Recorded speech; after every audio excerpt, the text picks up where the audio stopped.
Hello po sa inyong lahat mga ka-crypto. Ako po si Pinoy Crypto Trader at sa video na ito ay atin mong pag-uusapan ang aking technical analysis dito po kay Dogwifhat ngayon pong September 18 taong 2024. Pero quick update lamang po tayo rito kaya diretso na po tayo sa pagte-technical analysis sa kanyang daily chart time frame na ito.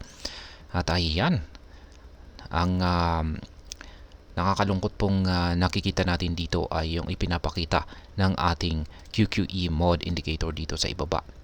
Ayan, ang liliit ng mga nabubuong sukat ng mga QQE bars natin dito at kung minsan ay bungal-bungal ito or walang nabubuong mga QQE bar.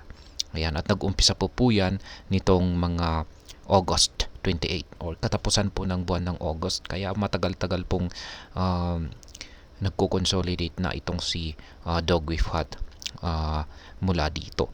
Kaya hanggang sa ngayon, kaya sa tingin ko ay patuloy po na tatalbog-talbog lamang yung presyo ni Dogwifhat dito sa ating support zone na ito at saka sa ating resistance na ito, minor resistance line na ito. Kaya sa tingin ko ay dito lamang po siya sa pagitan gumagalaw-galaw.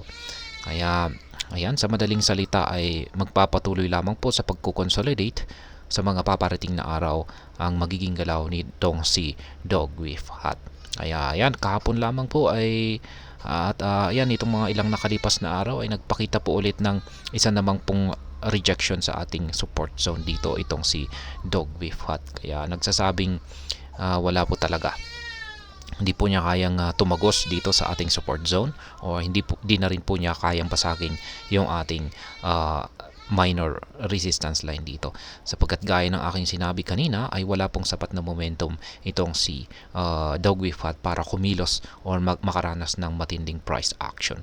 Maging yung ating Hall Street indicator dito ay mapapansin natin na lumit na rin yung kanyang pangangatawan or yung kanyang sukat. Kaya parehong dalawang indicator dito ay nagsasabing mahina or napakatamlay ngayon ni Dogwifhat.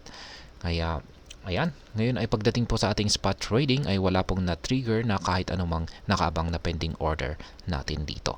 Kaya ayan, patuloy po nating abangan yung ating mga pending orders na yan.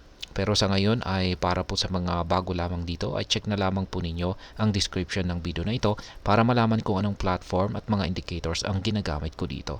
At hanggang dito na lamang po tayo sa video na ito mga ka-crypto. Marami pong salamat sa panonood. Ingat po tayo lagi at God bless po sa ating lahat.